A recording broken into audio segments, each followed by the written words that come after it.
சரிகமபால இனியாவுக்காக சபேஷனை வெளியேத்த சதி நடக்குதா அப்படிங்கிற ஒரு கேள்வி தான் இப்போ சோசியல் மீடியா ஃபுல்லாகவே பயங்கர வைரலாக போய்கிட்டு இருக்கு. அது என்ன அப்படிங்கிற கம்ப்ளீட் டீட்டெயில் தான் இந்த ஒரு வீடியோவில் நம்ம பார்க்க போகிறோம். பிரபல நிகழ்ச்சியான சரிகமபா நிகழ்ச்சி அடுத்தடுத்த கட்டத்தை நோக்கி போய்கிட்டு இருக்கு.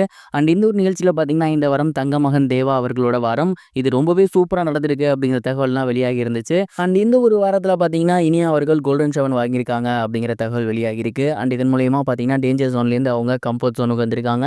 அண்ட் அடுத்தடுத்த வாரங்கள் தொடர்ந்து அவங்க பயணிக்கிறதுக்கு ஒரு சான்ஸ் கிடைச்சிருக்கு. அண்ட் இதன் மூலியமா ரசிகர்கள் என்ன சொல்றாங்க அப்படின்னா, கடந்த வாரம் யாருமே எதிர்பார்க்காத விதமா தரங்கினி அவர்கள் வெளியே போயிருந்தாங்க. அண்ட் அடுத்தடுத்த வாரம் என்ன நடக்கும் அப்படிங்கிறத ஒரு கேள்விக்குறியாவே இருக்கு. ஆனா இனியா மட்டும் ஒரு வாரம் வந்து டேஞ்சர் ஜோன் போனாங்கன்னா அடுத்த வாரமே அவங்க வந்து தூக்கி விட்டுறாங்க. இதன் மூலியமா அவங்க ஃபைனல்ஸ் போகணும் அப்படின்னு சேனல் விருப்பப்படுறாங்க போல. அவங்க ஃபைனல்ஸ் போகணும் அப்படின்னா கண்டிப்பா நல்லா இருக்க பிளேயர்ஸ்ல யாராவது ஒருத்தர் வெளியே போகணும். நல்லா இருக்க பிளேயர்ஸ் அப்படின்னு எடுத்துக்கிட்டோம்னா ஒன்னு சபேஷன், இன்னொன்று வந்து பவித்ரா, அதே மாதிரி இன்னொரு பொண்ணு இருக்காங்க சுஷாந்திகா அப்படின்னு இவங்களாம் இருக்காங்க.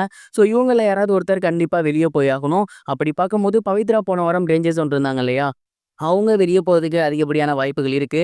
அதே மாதிரி சபேஷன் அவர்களுமே வெளியே போகிறதுக்கு அதிகப்படியான வாய்ப்புகள் இருக்கு. என்னப்பா சொல்ற, சபேஷன் தான் ரொம்ப சூப்பராக பாடிட்டு இருக்காரு, அவரை எப்படி வந்து வெளியே அனுப்புவாங்க? கண்டிப்பாக அவரை வெளியே அனுப்ப மாட்டாங்க அப்படிங்கிற மாதிரி நம்ம நினச்சாலுமே இனி அடுத்தடுத்த கட்டத்துக்கு போகணும் அப்படின்னா கண்டிப்பாக யாராவது ஒரு நல்லா பாடுறாரு வந்து வெளியே போகணும். அப்படி போகும்போது சபேஷன் அவர்கள் வெளியே அனுப்பவும் சேனல் வந்து முடிவு செய்யலாம். ஏன்னா, இதற்கு முந்தைய சீசன்கள்ல ரொம்ப நல்லா பாடிட்டு இருந்த ஒரு சிலர் கூட வந்து பார்த்தீங்கன்னா, ஃபைனல்ஸ் போற டைம்ல வெளிய போயிருக்காங்க. அதன் வகையில பார்க்கும்போது, சபேஷன வெளிய அனுப்பிருவாங்களா? அப்படின்னு அவங்களோட ரசிகர்கள் ஒரு பக்கம் கேள்வி கேட்டுட்டு இருக்காங்க. இன்னொரு பக்கம் பவித்ரா டேஞ்சர் ஜோனுக்கு போயிருக்காங்க. ஒருவேளை அவங்க வெளிய போயிருவாங்களா? அப்படின்னு அவங்களோட ரசிகர்களும் கேட்டு வந்துட்டு இருக்காங்க. இது எல்லாத்தையும் வச்சு பார்க்கும்போது, இனியா அவர்கள் உள்ள இருக்கிறதுக்காக மத்த கண்டஸ்டன்ட்ஸ் நல்லா பாடுற கண்டஸ்டன்ட்ஸ் யாரும் வெளிய போயிருவாங்களா? அப்படிங்கிற ஒரு கேள்வி எழுந்திருக்கு. நீங்க என்ன நினைக்கிறீங்க? அப்படி எதுவும் நடக்க வாய்ப்பு இருக்கா? சபேஷன் எது வெளிய போனா உங்களோட ரியாக்ஷன் என்னவா இருக்கும்? மறக்காம கமெண்ட் பாக்ஸ்ல ஷேர் பண்ணுங்க. இது ஒரு புறம் இருக்க, பிரபல நடிகரான தனுஷ் அவர்கள் கூட பிரபல நடிகை மீனாட்சி சௌத்ரி ஜாயின் பண்ண போறாங்க. அதாவது ஒண்ணா சேர்ந்து நடிக்க போறாங்க அப்படிங்கிற தகவல் சமீபத்தில் வெளியாகி சோசியல் மீடியால ரொம்பவே வரவேற்பா போய்கிட்டு இருக்கு.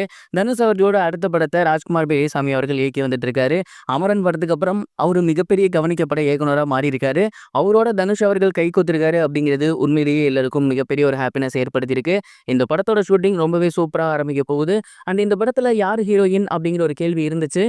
நிறைய பேர் வந்து இதற்கு முன்னாடி நடிச்சிருந்த சாய் பல்லவியே ஹீரோயினா நடிப்பாங்க அப்படிங்கிற மாதிரி சொல்லிட்டு இருந்தாங்க.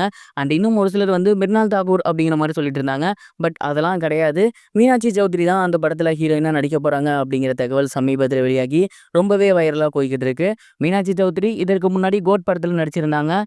அந்த படம் ஓரளவு நல்ல வரவேற்பு பெற்றிருந்துச்சு. அதை தொடர்ந்து இப்போ அடுத்து அவங்க தனுஷ் கூட நடிக்க போறாங்க. இந்த படமும் மிகப்பெரிய ஒரு ஹிட் ஆகுமா அப்படின்னு பொறுத்திருந்து அதை பார்க்கணும். இந்த ஒரு காம்போ பத்தி நீங்க என்ன நினைக்கிறீங்க? கமெண்ட் பாக்ஸ்ல ஷேர் பண்ணுங்க. இதுவரைக்கும் கனெக்டிங் டிவிக்கு சப்ஸ்கிரைப் பண்ணனா மறக்காம சப்ஸ்கிரைப் பண்ணிக்கங்க. உடனடி அப்டேட்ஸ் பெறுவதற்கு நோட்டிஃபிகேஷன் பெல்லையும் கிளிக் பண்ணிக்கங்க.